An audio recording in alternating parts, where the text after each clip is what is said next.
Hi hello ನಮಸ್ಕಾರ welcome to the our P K knowledge YouTube ಚಾನಲ್ಗೆ ನಿಮ್ಮೆಲ್ಲರಿಗೂ ಹಾರ್ದಿಕ ಸ್ವಾಗತ ಹಾಗೂ ಸುಸ್ವಾಗತ.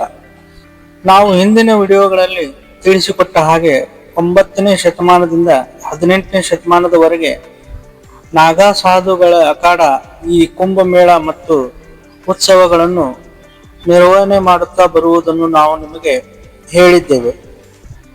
ಒಂದು ವೇಳೆ ನೀವು ಆ ವಿಡಿಯೋವನ್ನು ನೋಡಿಲ್ಲ ಅಂತಂದ್ರೆ ಡಿಸ್ಕ್ರಿಪ್ಷನ್ ಬಾಕ್ಸ್ನಲ್ಲಿ ಅದರ ಲಿಂಕ್ ಅನ್ನು ಹಾಕಿದ್ದೇವೆ, ದಯವಿಟ್ಟು ನೋಡಿಕೊಂಡು ಬನ್ನಿ. ಹಿಂಗ ಸಾಧುಗಳು ಆಯೋಜನೆ ಮಾಡಿಕೊಂಡು ಬರುತ್ತಿದ್ದಂಥ ಕುಂಭಮೇಳದಲ್ಲಿ ಶಾಹಿ ಸ್ನಾನ ಮೊದಲಿಗೆ ಮಾಡುವ ವಿಷಯದಲ್ಲಿ ಆಗಾಗ ಘರ್ಷಣೆಗಳು ನಡೆಯುತ್ತಿದ್ದವು. ಆದ್ದರಿಂದ ಆಗ ಆಡಳಿತದಲ್ಲಿದ್ದ ಬ್ರಿಟಿಷ್ ಸರ್ಕಾರ ಇದನ್ನು ವಸಾಹತುಶಾಹಿ ಆಡಳಿತಕ್ಕೆ ವರ್ಗಾವಣೆ ಮಾಡಿದರು. 1868ರ ಕೆಲವು ವರದಿಗಳ ಪ್ರಕಾರ ಮತ್ತು ಕುಂಭಮೇಳ ಅಲಹಾಬಾದಿನಲ್ಲಿ, ಅಂದರೆ ಇಂದಿನ ಪ್ರಯಾಗರಾಜನ ತ್ರಿವೇಣಿ ಸಂಗಮದಲ್ಲಿ 1870ರಲ್ಲಿ ನಡೆಯುತ್ತದೆ ಅನ್ನೋ ಸುದ್ದಿಗಳು ಪ್ರಕಟವಾಗಿದ್ದವು. ಬ್ರಿಟಿಷರ ಆಳ್ವಿಕೆಯಲ್ಲಿಯೂ ಕೂಡ ಸಾಧುಗಳು ಅಷ್ಟೇ ಅಲ್ಲದೆ ಎಲ್ಲ ಹಂತದ ನಾಗರಿಕರು ಕೂಡ ಆ ಕುಂಭಮೇಳದಲ್ಲಿ ಭಾಗವಹಿಸಿದ್ದರು. ಹಿಂಗ ಸೇರುತ್ತಿದ್ದ ಈ ದೊಡ್ಡ ಸಮೂಹವನ್ನು ಸ್ವಾತಂತ್ರ್ಯ ಚಳವಳಿಗೂ ಕೂಡ ಬಳಸಿಕೊಳ್ಳಲಾಗಿತ್ತು. 1918ರ ಕುಂಭಮೇಳದಲ್ಲಿ ನಮ್ಮ ರಾಷ್ಟ್ರಪಿತ ಮಹಾತ್ಮ ಗಾಂಧೀಜಿಯವರೂ ಕೂಡ ಭಾಗವಹಿಸಿದ್ದರು ಮತ್ತು ಅಲ್ಲಿಯ ಜನರ ಜೊತೆ ಸ್ವಾತಂತ್ರ್ಯ ಹೋರಾಟದ ಬಗ್ಗೆ ಚರ್ಚೆಯನ್ನು ಕೂಡ ಮಾಡಿದ್ದರು. ಇನ್ನು ಕುಂಭಮೇಳದ ಎಲ್ಲ ಸಕಲತೆಗಳ ಬಗ್ಗೆ ಬ್ರಿಟಿಷರ ಸರ್ಕಾರದ ನಿಯಂತ್ರಣ ಇತ್ತು. ಇದರಿಂದ ಅಖಾಡಗಳ ನಡುವೆ ನಡೆಯುವ ಒಳಜಗಳಗಳು ಸ್ವಲ್ಪ ಕಡಿಮೆಯಾಗಿದ್ದವು. ಮುಂದೆ 1947ರಲ್ಲಿ ಭಾರತಕ್ಕೆ ಸ್ವಾತಂತ್ರ್ಯ ಸಿಕ್ಕಿ ನಮ್ಮ ಆಡಳಿತಾರೂಢ ಜನನಾಯಕರು ಅದನ್ನು ನಿರ್ವಹಣೆ ಮಾಡುವ ಜವಾಬ್ದಾರಿ ಹೊತ್ತುಕೊಂಡರು. ಸ್ವಾತಂತ್ರ್ಯ ಸಿಕ್ಕ ನಂತರ ಮೊದಲ ಬಾರಿಗೆ 1954ರಲ್ಲಿ ಕುಂಭಮೇಳ ನಡೆಯಿತು. ಆಗ ಗಂಗಾ ನದಿಯ ಮೇಲೆ 5 ಹೊಸ ಪಾಂಟೂನ್ ಸೇತುವೆಗಳನ್ನು ಕಟ್ಟಿದ್ದರು. 1966ರಲ್ಲಿ ನಡೆದ ಕುಂಭಮೇಳದಲ್ಲಿ 5ನೆಯ ಪ್ರಮುಖ ಸ್ನಾನವಾದ ಮಾಘ ಪೂರ್ಣಿಮೆಯಂದು 7 ಲಕ್ಷಕ್ಕೂ ಅಧಿಕ ಜನ ಪಾಲ್ಗೊಂಡು ಪವಿತ್ರ ಸ್ನಾನ ಮಾಡಿದರು.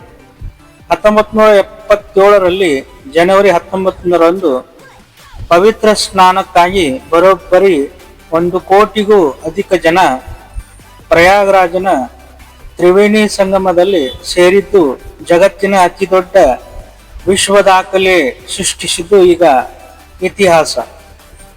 1989ರಲ್ಲಿ ಕುಂಭ ನಡೆಯುವ ಕ್ಷೇತ್ರವನ್ನು 3000 ಎಕರೆ ಜಾಗಕ್ಕೆ ವಿಸ್ತರಿಸಿಕೊಳ್ಳಲಾಯಿತು. ಆಗ 1.5 ಕೋಟಿ ಭಕ್ತರು ಪ್ರಯಾಗ್ರಾಜ್ಗೆ ಬಂದಿದ್ದರು. ಮತ್ತಿದು ಗಿನ್ನಿಸ್ ವರ್ಲ್ಡ್ ಬುಕ್ ಆಫ್ ರೆಕಾರ್ಡ್ಸ್ನಲ್ಲಿ ವಿಶ್ವದಲ್ಲಿ ಅತಿ ದೊಡ್ಡ ಜನರ ಸಭೆಯಾಗಿತ್ತು. ಇದೇ ವರ್ಷದಲ್ಲಿ ವಿಶ್ವ ಹಿಂದೂ ಪರಿಷತ್ ಅಯೋಧ್ಯೆಯಲ್ಲಿ ಉದ್ದೇಶಿತ ಶ್ರೀರಾಮ ಮಂದಿರದ ನೀಲಿ ನಕ್ಷೆಯನ್ನು ತನ್ನ ವಾರ್ಷಿಕ ಹಾಗೂ ಧಾರ್ಮಿಕ ಸಮ್ಮೇಳನದಲ್ಲಿ ಅನಾವರಣಗೊಳಿಸಿತು ಮತ್ತು ಇದನ್ನು ಧರ್ಮ ಸಂಸದ್ ಎಂದು ಕರೆಯಲಾಯಿತು. ಇದೇ ಜನಸಾಗರದ ಮಧ್ಯೆ ಶ್ರೀರಾಮ ಮಂದಿರಕ್ಕಾಗಿ ಪ್ರತಿ ಗ್ರಾಮದಿಂದ ಇಟ್ಟಿಗೆ ಸಂಗ್ರಹಿಸಲು ಈ ಸಮ್ಮೇಳನದಲ್ಲಿ ಪ್ರತಿಜ್ಞೆಯನ್ನು ಮಾಡಲಾಯಿತು. ಮುಂದೆ ಕುಂಭಮೇಳದ ವ್ಯಾಪ್ತಿ ಬೆಳೆಯುತ್ತಲೇ ಹೋಯಿತು. 2001ರಲ್ಲಿ ಕೆಲವು ವರದಿಗಳ ಪ್ರಕಾರ ಕುಂಭದ ಜನಸಂದಣಿಯಲ್ಲಿ ಪ್ರತಿದಿನ 4,000ದಿಂದ 6,000 ಯಾತ್ರಿಕರು ತಮ್ಮ ಸಂಬಂಧಿಕರನ್ನು ಕಳೆದುಕೊಂಡರು. ಅದೇ ರೀತಿ ಕಾಣೆಯಾದವರ ಪೈಕಿ 99% ಜನರು ಸ್ವಯಂ ಸೇವಕರ ಪ್ರಯತ್ನದಿಂದ ಮರಳಿ ಕುಟುಂಬವನ್ನು ಸೇರಿಕೊಂಡರು. ಹಿಂಗ ಈ ಕುಂಭಮೇಳದ ಜನಪ್ರಿಯತೆ ಹೆಚ್ಚಾದಾಗ ಭದ್ರತಾ ವ್ಯವಸ್ಥೆಗಳು ಹೆಚ್ಚಾಗುತ್ತಾ ಬಂದವು. 2013ರಲ್ಲಿ ಅತಿ ದೊಡ್ಡ ಸ್ನಾನವಾದ ಮೌನಿ ಅಮಾವಾಸ್ಯೆ ಎಂದು ದಾಖಲೆಯ 3 ಕೋಟಿ ಜನ ಪ್ರಯಾಗರಾಜನ ತ್ರಿವೇಣಿ ಸಂಗಮದಲ್ಲಿ ಸ್ನಾನ ಮಾಡಿದರು. ಇದಕ್ಕಾಗಿ 14 ವಲಯಗಳಲ್ಲಿ 22 ಘಾಟುಗಳ ವ್ಯವಸ್ಥೆ ಮಾಡಿಕೊಡಲಾಗಿತ್ತು. 2019ರಲ್ಲಿ ನಡೆದ ಅರ್ಧ ಕುಂಭಮೇಳದಲ್ಲಿ ಹೊಸ ವೈಶಿಷ್ಟ್ಯಗಳನ್ನು ಕೂಡ ಪರಿಚಯ ಮಾಡಿಕೊಡಲಾಯಿತು. ಅದೇನಪ್ಪಾ ಅಂತಂದ್ರ ಇದರಲ್ಲಿ ಕಿನ್ನರ ಅಖಾಡವನ್ನು ಶಾಹಿ ಸ್ನಾನಗಳಲ್ಲಿ ಸೇರಿಸಿಕೊಳ್ಳಲಾಯಿತು. 2019 ನಂತರ ಇಲ್ಲಿಯವರೆಗೆ, ಅಂದರೆ ಈಗ ನಡೆಯುತ್ತಿರುವ 2025 ಮಹಾಕುಂಭಮೇಳದವರೆಗೂ ಕೂಡ ಯಾವುದೇ ಅಡೆತಡೆಗಳಿಲ್ಲದೆ ಸುಸೂತ್ರವಾಗಿ ನಡೆದುಕೊಂಡು ಬಂದಿದೆ.